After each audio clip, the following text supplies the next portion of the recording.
الشیطان الرجیم بسم اللہ الرحمن الرحیم۔ بھائی صاحب، ہماری گفتگو تنبیہات استصحاب میں تھی اور ہے۔ تنبیہات میں سے 3 تنبیہ آپ پڑھ چکے۔ آج آپ چوتھی اور 5ویں تنبیہ انشاءاللہ پڑھیں گے۔ چوتھی تنبیہ میں آپ کے سامنے یہ بتائیں گے کہ ہمارے پاس جو اصل ہوتے ہیں، ایک اصل سببی ہوتا ہے، ایک اصل مسببی۔ کیا ہوتا ہے بیٹا؟ ایک اصل سببی، ایک اصل مسببی۔ کیا مطلب؟ یعنی ایک اصل سبب بنتا ہے کہ ہم دوسرا اصل بھی جاری کر سکیں، ٹھیک ہے؟ تو ایسی صورتحال میں ہمیں گویا کہ 2 اصل سامنے آ گئے۔ ہمیں اصل سببی کو ماننا چاہیے یا اصل مسببی کو ماننا چاہیے۔ اس کی مثال دیں گے تو پھر جو ہے کیا وہ مزے کے ساتھ سمجھ میں آئے گا۔ بغیر مثال کے شاید یہ بات ہمیں صحیح سمجھ میں نہیں آئے۔ پہلے تو یہ ذہن میں رکھیں کہ ان دونوں اصلوں کا آپس میں ٹکراؤ ہوتا ہے، تعارض ہوتا ہے، تو پھر ہمیں کس کو ترجیح دینی ہوتی ہے۔ مثلا یہ اس بوتل میں جو پانی ہے بیٹا، یہ قلیل ہے یا کثیر سلطان شاہ؟ ہاں، کثیر کس لحاظ سے؟ بھائی کثیر کر کو بولتے ہیں یار، ٹھیک ہے؟ تو یہ کیا ہے بیٹا؟ قلیل ہے۔ اب اس قلیل پانی کو میں نے کل بھروایا تھا، کل بوتل بھر کے یہاں پہ رکھی تھی۔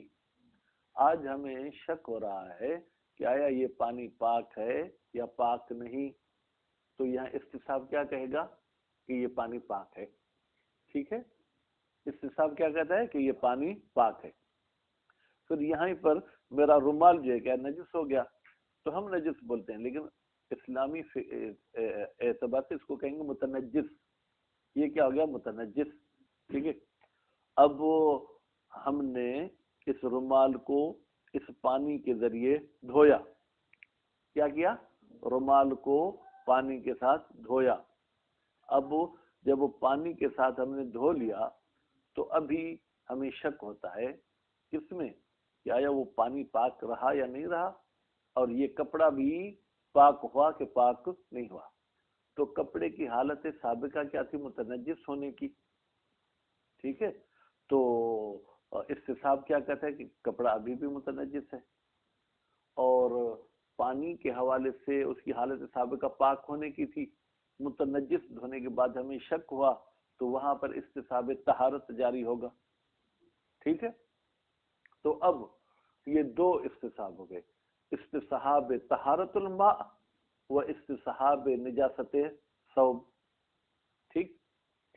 اب اگر ہم استصحاب طہارت ماء کو اہمیت دیتے ہیں تو دوسرا استصحاب نجاست والا آٹومیٹک ختم ہو جائے گا، کیونکہ جب پانی پاک ہے تو فقہ میں ہے کہ ہر پاک پانی نجس چیز کو پاک کر دیتا ہے، نتیجے میں دوسرے استصحاب کی کوئی حیثیت نہیں رہے گی، ہم کہیں گے یہ کپڑا ہمارا کیا ہو جائے گا؟ پاک ہو جائے گا۔ لیکن اگر ہم اب دیکھیں وہ جو طہارت الماء والا ہے نا، وہ سبب بنتا ہے کہ ہم جو ہے کیا ہے کریں کہ اس دوسرے استصحاب کے حوالے سے اس کو توڑ دیں، اس کو ختم کر دیں۔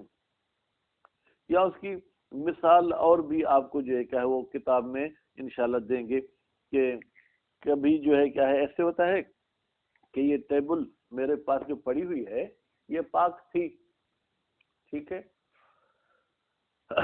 میں آج شک کرتا ہوں کہ آیا یہ پاک ہے یا پاک نہیں، تو استصحاب کیا کہتا ہے؟ پاک ہے۔ نتیجے میں اگر اس پر کوئی ایسی عارضی میں نے نجاست رکھی، ٹھیک ہے، چلیں ٹیبل والی مثال کو چھوڑ دیں، بس اسی مثال کو آپ جو ہے کہ وہ ماں والے کو رکھیں ذہن میں۔ تو ایک یہ درس پڑھیں گے، پھر مزید اس کی وضاحت جو ہے کہ ہم عبارت میں کریں گے۔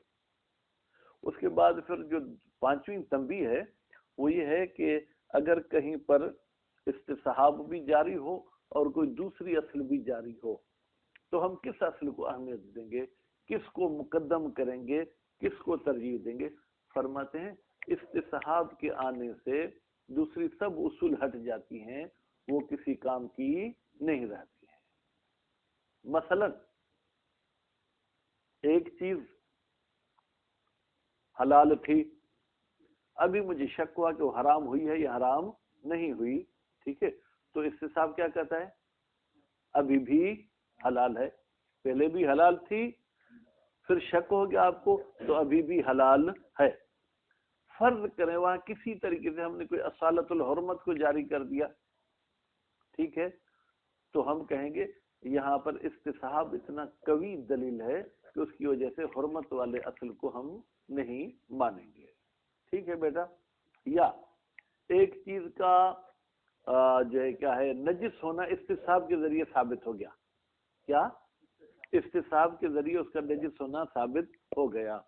ادھر ہمارے پاس ایک اور اصل ہے، کل شیء لگتا ہے، ہر چیز تیرے لیے پاک ہے، تو اس اصل کے مطابق یہ چیز پاک ہے، استصحاب کے مطابق یہ چیز کیا ہے؟ نجس ہے، تو پھر ہم کیا کہیں گے؟ استصحاب والی بات کو اہمیت دیں گے، نتیجے میں اس اصل کو ہم اہمیت نہیں دیں گے۔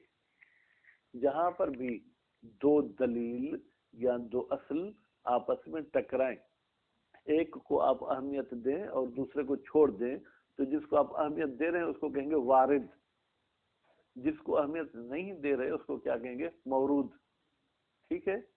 تو فرماتے ہیں کہ یہ وارد کو ہمیشہ جو ہے کیا ہے اہمیت زیادہ ہوتی ہے، مورود کو اہمیت نہیں ہوتی۔ یہ دو اصطلاح ہیں، وارد اور حاکم۔ ایک دلیل ایسی ہے جو حاکم ہے دوسرے دلیل کی، پھر جو ہے کیا ہے ایک دلیل وارد ہوتی ہے دوسرے دلیل پہ۔ یہ کس نے اصطلاح ایجاد کیے تھے؟ یہ شیخ انصاری رحمۃ اللہ علیہ نے ایجاد کیے تھے۔ شیخ انصاری کی میں نے جو سنا ہے کہ ایک آنکھ سے وہ معذور تھے، اب چھوٹی بڑی آنکھ تھی یا ایک آنکھ بالکل ان کی وہ کام نہیں کرتی تھی، ایک آنکھ کام کرتی تھی، بہرحال تو ان کے آنکھوں میں کوئی مسئلہ تھا، ایک ٹھیک تھی ایک ٹھیک نہیں تھی۔ تو شیخ انصاری صاحب جیسے ہی اپنے حوضے میں گئے، کہیں اور سے پڑھ کر آئے تھے، تو کسی بزرگ کی کلاس میں بیٹھے شاگرد کے عنوان سے، وہاں پر کسی اور جو ہے کیا ہے ساتھی کی ان سے بحث ہو گئی دو دلیلوں کے بارے میں جو آپس میں ٹکرا رہی تھی۔ تو شیخ انصاری رحمۃ اللہ علیہ نے فرمایا کہ میں اس دلیل کو مانتا ہوں کیونکہ یہ حاکم ہے اور وہ محکوم ہے۔ تو اس مولوی نے اس دن تک یہ حاکم اور محکوم کا جو ہے کیا لفظ نہیں سنا تھا، تو کہا یہ حاکم اور محکوم کیا ہے؟ تو شیخ انصاری نے پھر فرمایا کہ تم 6 مہینے میرے پاس پڑھو گے پھر سمجھو گے حکومت اور ورود کیا ہوتا ہے۔ تو بہرحال یہ پیچیدہ مسئلہ ہے، یہ کل پرسوں والے درس میں جو ہے کیا ہے ایک صفحہ تقریباً اس کے بارے میں ہے، وہ ہم پڑھیں گے۔ باقی بہرحال حاکم اور وارد یہ دو ایسی دلیلیں ہیں، جب یہ آ جائیں تو دوسرے والے دلیل کی حیثیت ختم ہو جاتی ہے، ٹھیک ہے، ایک میں سرے سے ختم ہو جاتی ہے، دوسرے میں اس کا دائرہ کچھ محدود وغیرہ ہو جاتا ہے، تو حکومت اور ورود کا فرق آگے چل کے پڑھیں گے۔ تو بہرحال جب استصحاب اور دوسرے اصول آپس میں ٹکرائیں، ایک اصل کہتا ہے کہ یہ چیز تمہارے لیے پاک ہے، استصحاب کہتا ہے کہ نہیں یہ چیز مثلاً کیا ہے نجس ہے، تو پھر ہم پاک والے دلیل کو نہیں مانیں گے بلکہ ہم استصحاب والے دلیل کو مانیں گے۔ بسم اللہ الرحمن الرحیم۔ التنبیہ الرابع، چوتھی تنبیہ، تقدمو، بیٹا اس کو آپ مصدر کر کے مانیں، تقدم الاصل سببی علی المسببی، اصل سببی کا مقدم ہونا اصل مسببی پر، ٹھیک ہے، یا آپ یوں بھی کہیں تو برل تقدم الاصل سببی علی المسببی، مقدم کیا جاتا ہے اصل سببی کو اصل مسببی پر۔ اذا کان فی المقام پڑھیں یا مقام پڑھیں بیٹا، عام طور پہ مقام کہا جاتا ہے جب ہو مقام یعنی اس جگہ پر جہاں پر آپ بحث کر رہے ہیں، دو اصل ہوں متعارضان، وہ دونوں اصل آپس میں کیا کریں ٹکرائیں، البتہ وہ کیسی اصلیں ہیں؟ غیر سوائے اس کے کہ ان شک فی احدہما، ان دو اصلوں میں کسی ایک میں شک اگر ہم کرتے ہیں تو وہ مسبب ہوتا ہے ان شک فی الاخر، دوسرے کی شک کرنے کی وجہ سے، یعنی پہلے مجھے الف میں شک ہوتا ہے، وہ شک سبب بنتا ہے کہ مجھے با میں بھی شک ہو جائے، تو الف کو ہم کیا کہیں گے؟ سببی، با کو ہم کیا کہیں گے؟ مسببی۔ مثلا بھائی مثال دے کے ہمیں سمجھائیں، اذا کان ماء قلیل، جب ایک قلیل پانی ہو، ٹھیک ہے، کیا ہو؟ مستصحبت طہارت، اس میں آپ نے استصحاب کیا ہے کس کا؟ پاک ہونے کا، کہ یہ بوتل والا پانی پاک ہے۔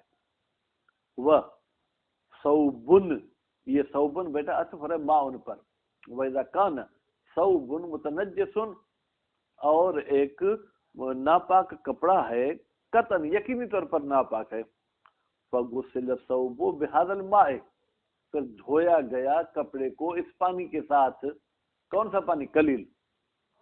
فَهُنَا يَجْرِي، تو یہاں پر کا مطلب کیا ہے؟ جب کپڑے کو دھویا گیا تو یجری بعد الغسل، دھونے کے بعد جاری ہوں گے استصحابان، دو استصحاب۔ کتنے استصحاب جاری ہوں گے؟ دو۔ کون سے؟ استصحاب و طہارت الماء، پہلا استصحاب یہ ہے کہ آپ اس پانی کو پاک سمجھیں گے۔ کون سا پانی؟ الذی بہ غسل ثوب نجس، جس پانی کے ذریعے دھویا گیا تھا وہ نجس کپڑا۔ وہ مقتضا ہو، اب وہ پاک پانی کی تقاضا کیا ہے؟ طہارت ثوب، کہ وہ کپڑا بھی پاک ہو جائے، المغسول بالماء، جس کپڑے کو دھویا گیا ہے پانی کے ساتھ۔ ٹھیک ہے بیٹا، آپ نے کیسے استصحاب جاری کیا؟ بھائی یہ پانی پہلے تو پاک تھا، لیکن کیونکہ نجس چیز کو اس کے ساتھ دھویا ہے، اب ہمیں شک ہو رہا ہے اس کی طہارت میں، تو حالت سابقہ طہارت تھی، تو استصحاب ہم نے کیا کیا؟ طہارت کا۔ جب استصحاب ہم نے کس کا کیا؟ طہارت کا کیا، ٹھیک ہے، تو پھر یہاں پر جو ہے کیا ہے، پھر ہمیں دوسرا شک یہ ہوتا ہے، یا دوسرا استصحاب نجاست ثوب، بھائی یہ کپڑا نجس ہے، ٹھیک ہے، وہ بقاء نجاست ہے، اور وہ نجاست باقی ہے حتی بعد الغسل، یہاں تک کہ دھونے کے بعد بھی۔ بھائی میرے، کیوں آپ کو اس کپڑے کے پاک ہونے میں شک ہو رہا ہے؟ اس لیے کہ پانی کثیر ہوتا پھر تو ہمیں شک نہیں ہوتا، پانی قلیل ہے، اس قلیل پانی کی وجہ سے ہمیں شک ہے کہ آیا یہ کپڑا پاک ہوا یا پاک نہیں ہوا۔ اس کپڑے کی حالت سابقہ کیا تھی؟ نجاست کی، تو استصحاب کہتے ہیں کہ یہ ابھی بھی نجس ہے۔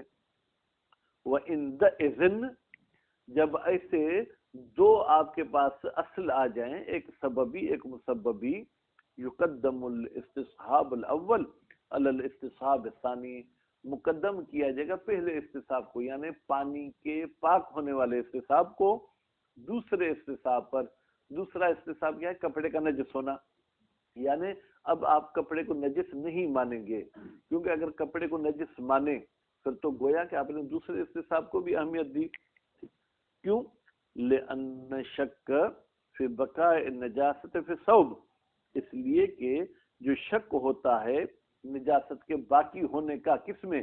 کپڑے میں، دھونے کے بعد، یہ ناشئن، یہ شک وجود میں آتا ہے ان شک فی طہارت الماء، اس پانی کے طہارت میں جو ہمیں شک ہو رہا تھا، الذی غسل بہ، الذی وہ پانی، غسل الثوب بہ، جس کے ذریعے دھویا گیا تھا کپڑے کو۔ بیٹا الذی، ٹھیک ہے، غسل میں ایک ہوا کی ضمیر ہے جو جاری ہے ثوب کی طرف، بہی کی ضمیر جاری ہے الذی کی طرف، اور الذی سے مراد کیا ہے؟ پن۔ فَإِذَا تَعَبَّدْنَا، تعبدنا نہیں پڑھنا بیٹا، تعبدنا، تعبد فعل، نہ اس کا مفعول ہے، تعبد کا فاعل کون ہے؟ شارع۔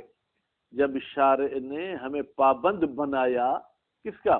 بے بقاء طہارت الماء، کہ تم پانی کے طہارت کو باقی رکھو، ٹھیک ہے، ظاہراً یکون معنی، تو ظاہری طور پر اس تعبد کی معنی کیا ہوگی؟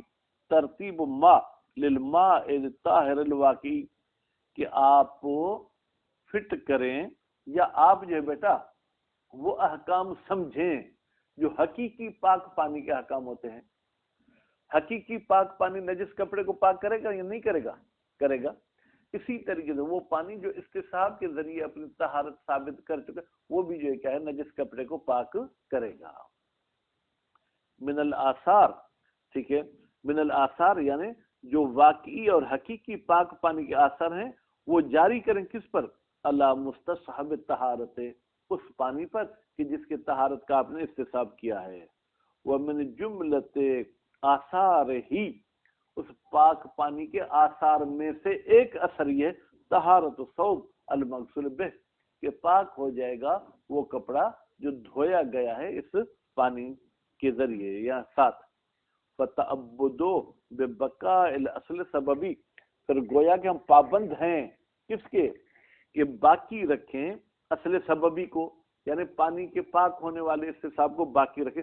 یرفع شک، تو یہ شک کو ختم کر دیتا ہے فی جانب الاصل المسببی، اصل مسببی میں جو ہمیں شک ہو رہا تھا نا اس کپڑے کی نجاست کا، وہ شک آپ ختم کر دیں. بمعنی ان النجاست ہناک مرتفعۃ، اس کا مطلب یہ ہے کہ بھائی نجاست یہاں پر ختم ہو گئی، غیر باقیۃ، وہ نجاست باقی نہیں ہے.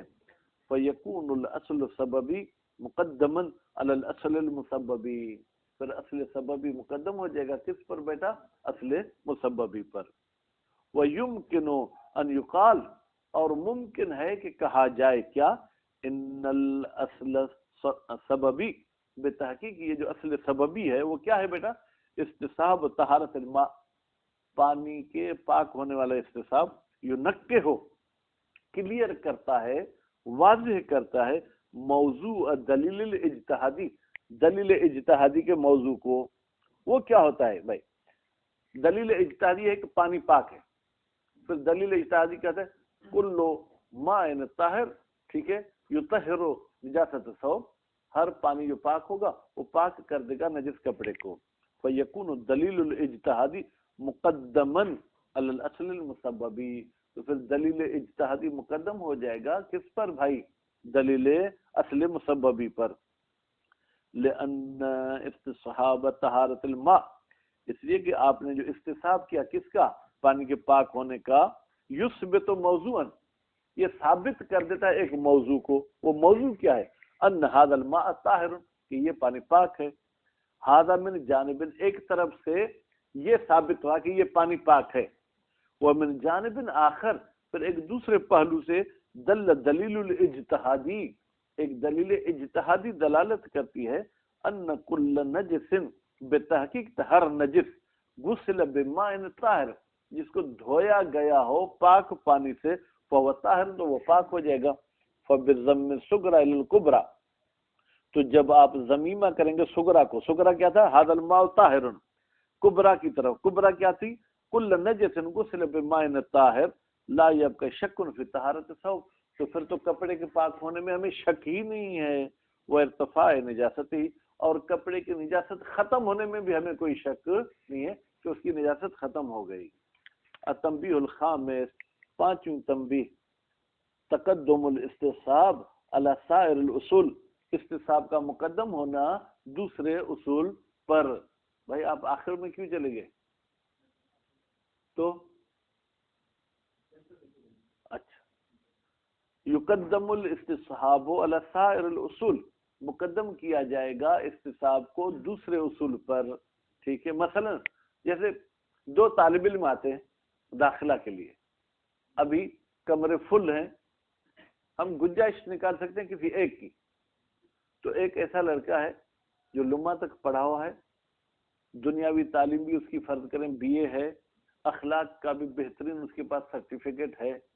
ٹھیک ہے، ایک اور طالب علم ہے جو شرع مسئلہ پڑھا ہوا ہے، تعلیم بھی 5 درجے ہے، اخلاق کا بھی کوئی کسی مولوی صاحب نے تصدیق نامہ نہیں دیا، تو ہم کس کو مقدم کریں گے؟ پہلے والے کو.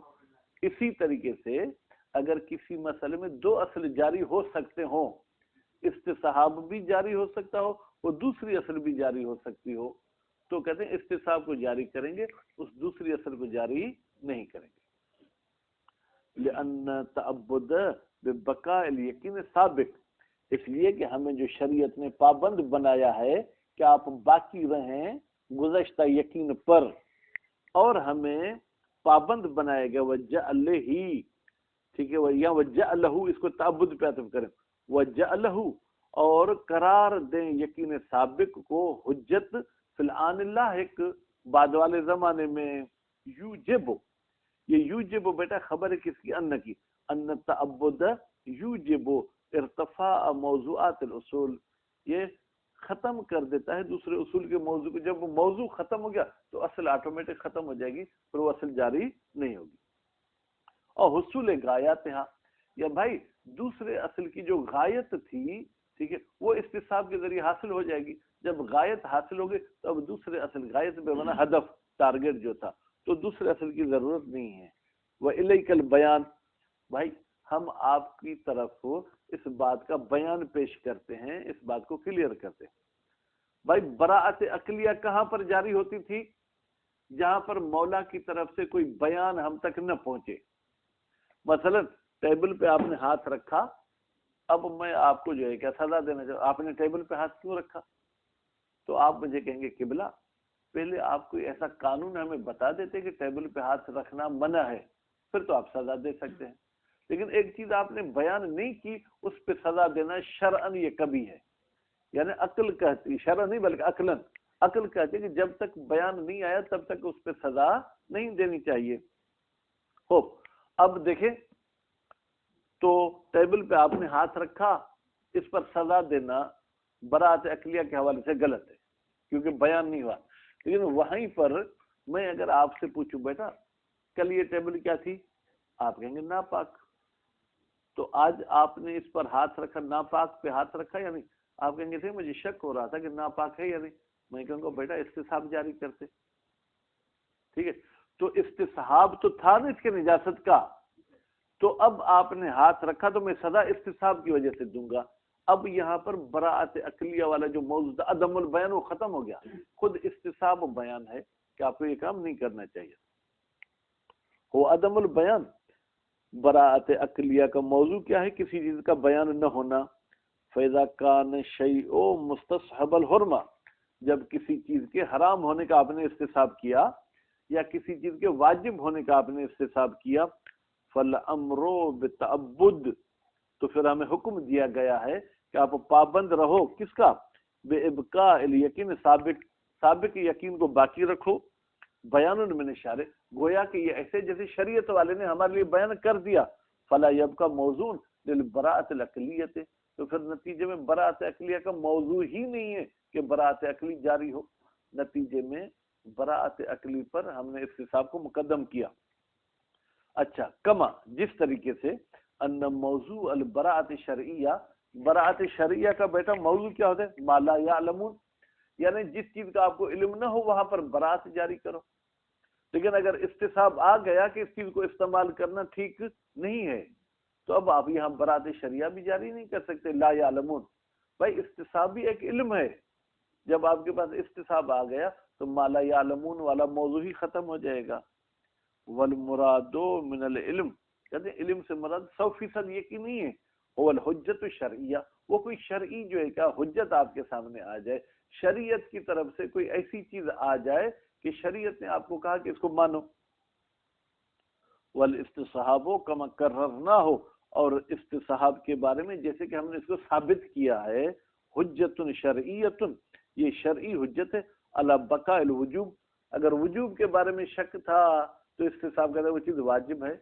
اگر کوئی چیز حرام تھی اور اب حرمت کا شک ہو رہا ہے تو استصحاب کیا کہتا ہے کہ ابھی بھی حرام ہے. فی الازمنۃ اللاحقہ، بعد والے زمانوں میں، فیرتفع موضوع البراءۃ شرعیہ، تو نتیجے میں براءت شرعیہ کا بھی موضوع ختم ہو گیا. جی بھائی، تخیر اور اگر استصحاب کا ٹکراؤ ہو جائے تو کیا کریں گے؟ ان موضوع تخیر وہاں پر جاری ہوتی ہے جہاں تساوی طرفین، دونوں دلیل یا دونوں کام مساوی ہوں، من حیث الاحتمال، احتمال کے لحاظ سے. بھائی اس کا دفن کرنا واجب ہے، اس کا دفن کرنا حرام ہے، ٹھیک ہے، تو تخیر آپ کو دی گئی، آپ انجام دو یا انجام نہ دو. لیکن والاستصحاب بحکم شرع، لیکن اگر ہمیں استصحاب کہتا ہے کہ آپ واجب کا استصحاب کرو تو حرمت والا پہلو خود بخود ختم. جب حرمت والا پہلو ختم تو تخیر آٹومیٹک ختم. ٹھیک، حادمن، یعنی یہ استصحاب ختم کرتا ہے لذالک تساوی، و مساوی والے پہلو کو.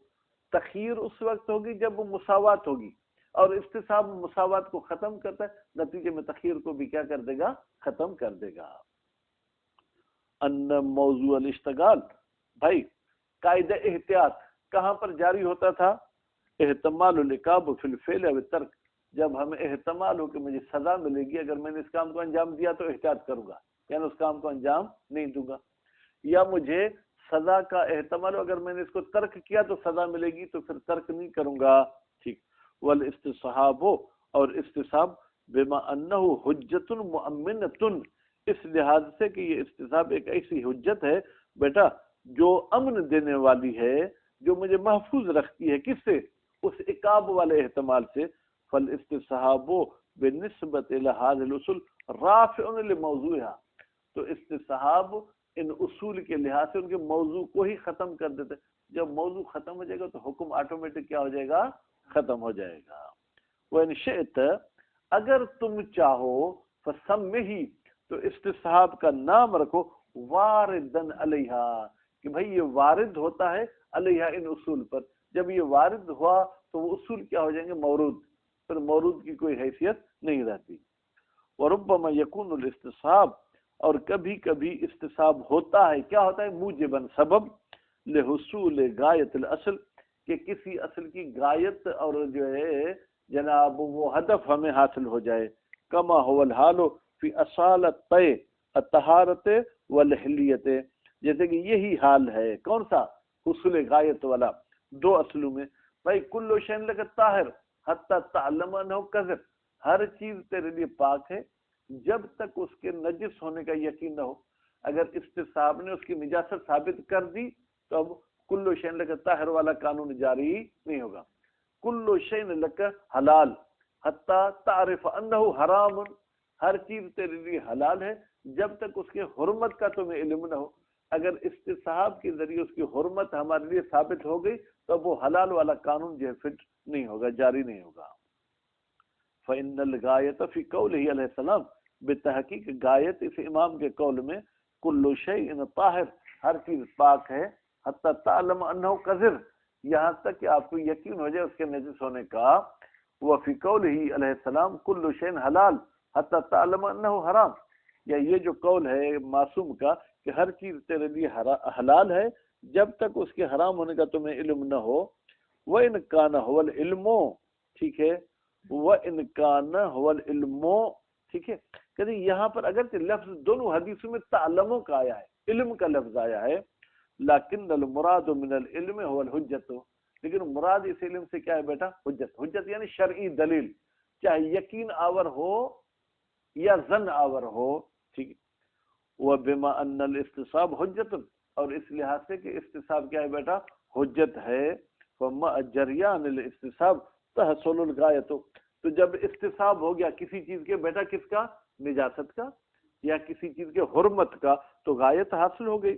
فَلَا يَبْقَى لِلْقَاعِدَةِ مَجَالٌ، تو نتیجے میں اصالت الطہارت اور اصالت الحلیت کی کوئی گنجائش نہیں رہتی ہے۔ تم الکلام فی الاصول العملیہ، عملیہ، اصول عملیہ کی بحث کمپلیٹ ہو گئی۔ وہ یلی ہے، اس بحث کے بعد ایک اور بحث آتی ہے فی تعارض الادلۃ الشرعیہ، کہ اگر ادلہ شرعیہ آپس میں ٹکرائیں تو ہم کیا کریں انشاءاللہ۔ والحمد للہ رب العالمین، صلی اللہ علی محمد و آلہ محمد۔